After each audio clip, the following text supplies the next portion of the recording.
everybody. I'm coming to you from St. Gregory the Great Parish in Bluffton, South Carolina. And this is my fourth installment of my Get Organized with Dr. Kane program.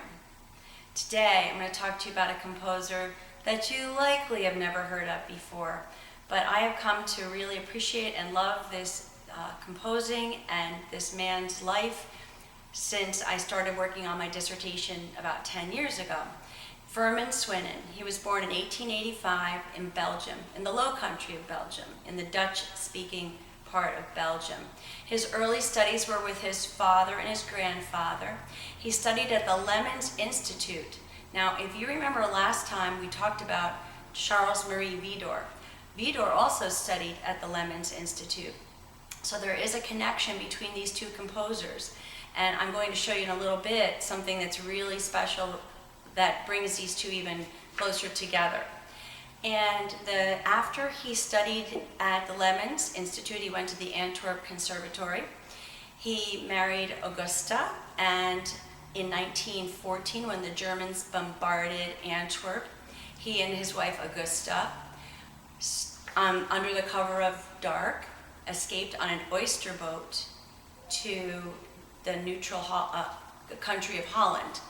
And from Holland, he sailed to England.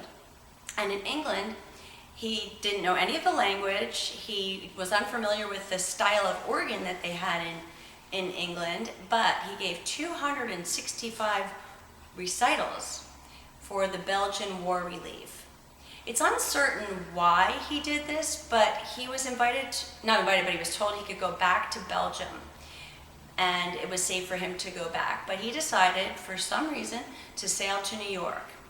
And the next piece of the story picks up where he is summoned into Samuel Rothaphel's Rivoli Theater, the Rialto Theater in New York. And Roxy, also known as Roxy, asks Swinnen to play what he sees up on the screen. Now remember, this is the silent movie era. And so Swinnen improvised something, we're not sure what film it was, but was hired on the spot. Roxy hired him immediately. And from that moment on, for the next many years, Swinnen was Roxy's organist at the Rialto and the Rivoli Theater. And then at probably early 1920s, he left New York and went to Philadelphia to the Aldine Theater. It's uncertain why that happened.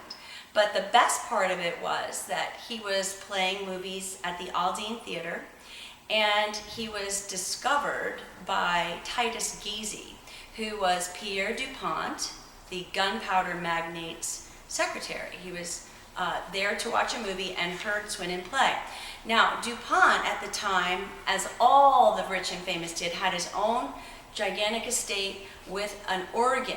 And he was giving on the organ at his estate, Longwood Gardens, people were giving recitals on Sunday afternoon. And so Swinnen was asked to play recitals as part of this series. And what happened after that was DuPont liked him so much that he hired him as his private resident organist for over 30 years. Now, what I'm going to talk to you about next is this piece called The Longwood Sketches, 1927, written for Mr. and Mrs. DuPont. The work is a suite. It's in 4 movements, and each of the movements has a programmatic title. It has a description of something that would be seen at the gardens. And often at the bottom of the page, Swinnen has a little bit more specific instruction about what he's seeing at the garden that he's trying to portray in the music. What's significant about this piece, keep in mind it was still the silent movie era, 1927. Swinnen brought from the movies all of the ideas that he had in his head as he was improvising at the Rivoli and the Rialto Theater. Hours upon hours a day he would watch movies and he would improvise music for the movies. So I have, as part of my dissertation, I went through every measure of the music in the Longwood Sketches, and I was able to trace the music back to what Swinnen likely played in the cinema. Now, I want to show you something. the first thing I want to show you is this gigantic book.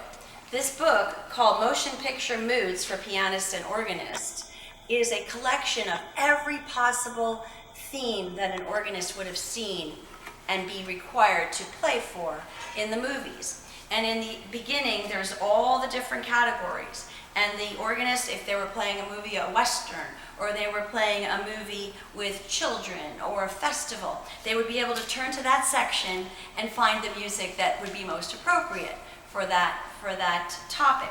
Now, Swinnen probably used this book. I did not get this book from the Swinnen Library, where I spent a good deal of time, but he probably did a combination of what was in here, and then he improvised what he had in his head for that. So, what I would like to do is to let you know what themes you would be hearing when you listen to In the Shadow of the Old Trees. This is the first movement of the suite, and that's what I'm going to play for you on my recording. So in that particular movement, he has a program note at the bottom, and it says, in this composition, the old and present time are interwoven. The old time by Indian calls and melodies, the present time by modern harmonies. And as I said, I went through and I figured out every measure, what each measure was likely, how it was represented in the cinema. So it opens a couple of themes. We have the Native American theme in this movement. We have a theme of water. There are many fountains at Longwood Gardens, and Swinnen represents the themes, the water themes in here. He also has music that is representative of the sacred sound. The setting of Longwood Gardens, being Native American, had a very sacred and reverent sound. So he kind of fuses the sound of church music with the sound of the sacredness of the Native Americans. And I'll play that for you in a little bit. He also has the sound of birds. And that was a very common theme for the movies that he played in the movies. Let's see, another topic that he covers in here. Oh, very important theme.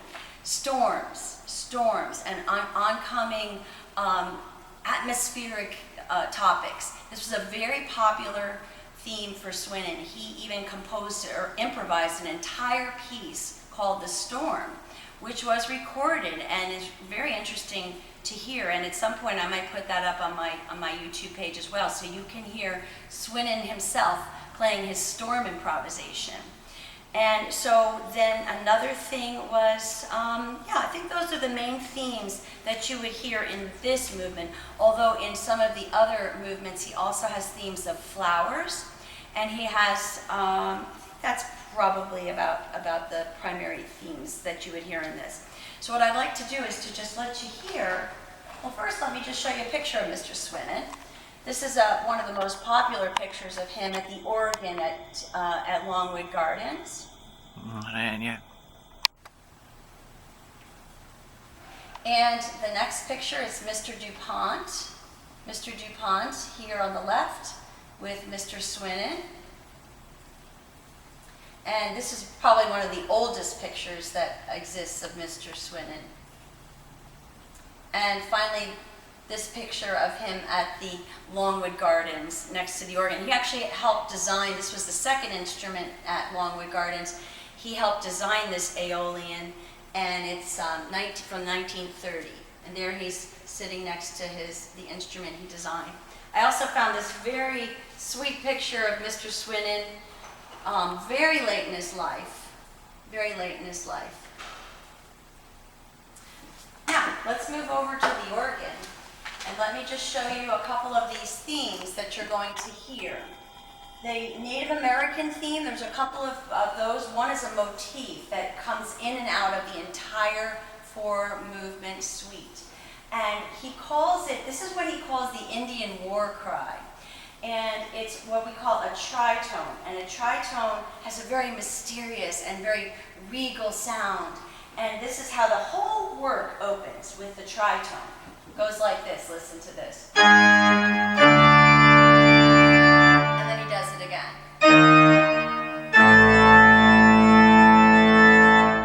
So throughout the entire work, that little short motif comes in and out, and it's just a reminder of that Native American, the Native American provenance of Longwood Gardens.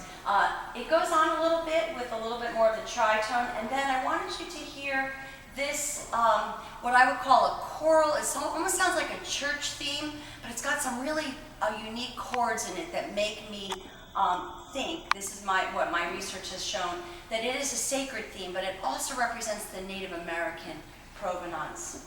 So here is this series of chords.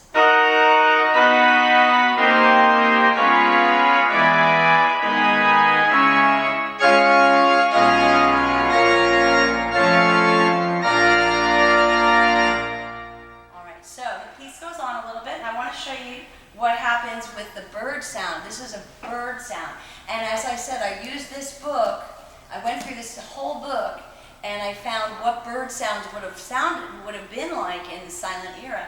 And this is certainly what a bird, Mr. Swinnen's idea of bird sounds. Here it is.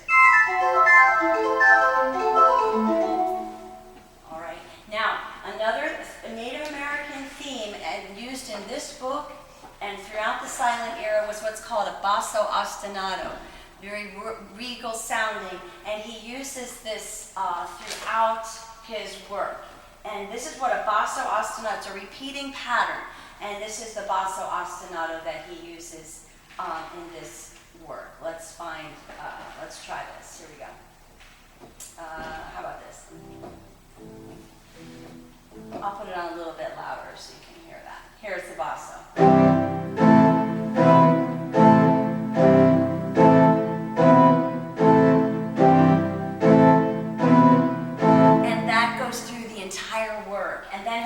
Above that, a really interesting melody, which would represent the sound of the Native American had a very exotic, in the silent movie era, Native Americans were represented with very exotic music. Listen to this with the basso, listen to that melody. Sorry, here it is.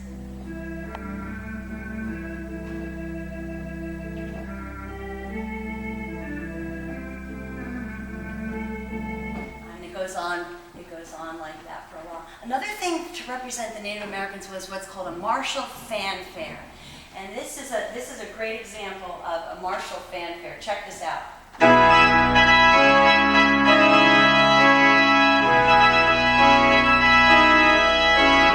underneath that was the basso ostinato with the regal sound of the martial fanfare.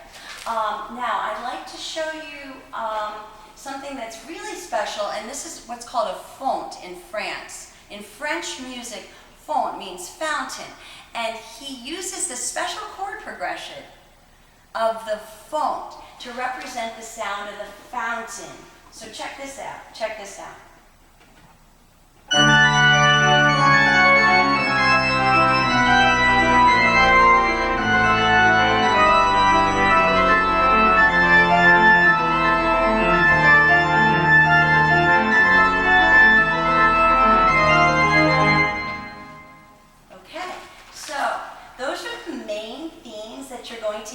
In this work, and I thought that what I would do, and I think you'll appreciate this, is that I put subtitles throughout the whole work. I play it for you, and at the bottom of each of the slides where the music changes, I'm telling you what's happening in the music, and what I have figured out it was representing back in those days. And the last thing, I just want to mention a couple more things about Firmin Swinnen. You will see also a video of a pedal cadenza. Now again, I mentioned that Vidor and Swinnen were connected. I'm not sure they ever met, but they certainly were connected through the Lemons school and that style of music. And so Swinnen was so enamored with Vidor's music that he went ahead and wrote a pedal cadenza. A cadenza is a showy work for a specific instrument or a specific part of the instrument. It's all pedal. It's 4 pages long, and it comes at the right before the end of the first movement of the Vidor Symphony 5. I played the last movement last time for you, but this is the first movement. And so Vidor heard that Swinnen had written this, And he was so delighted that he told his student, Marcel Dupré, he said there was to be a big festival for Widor's music in France. And Dupré said, well, what do you want me to play on this? He says, oh, I want you to play my Fifth Symphony, and I want you to do it with that pedal cadenza by Mr. Swinnen. Well, when Swinnen played it for the American Guild of Organists, apparently there was a huge ovation for him. He got 5 curtain calls after he played this.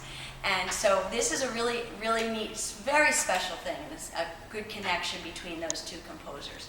Swinnen is buried in Wilmington, Delaware, and I have to tell you this fun fact. He was his dear friend Charles Corboin, who was of Belgian descent, was the organist at St. Patrick's Cathedral, and they stayed friends through all of those years, and they're both buried. Their wives and they are buried at the cemetery in Wilmington, and between the two of them, apparently there is a case of Belgian beer. So I actually got to see their grave sites, and it was really neat, but very special. So, thanks for watching, and I hope you enjoy learning a little bit more about Firmin Swinnen's music.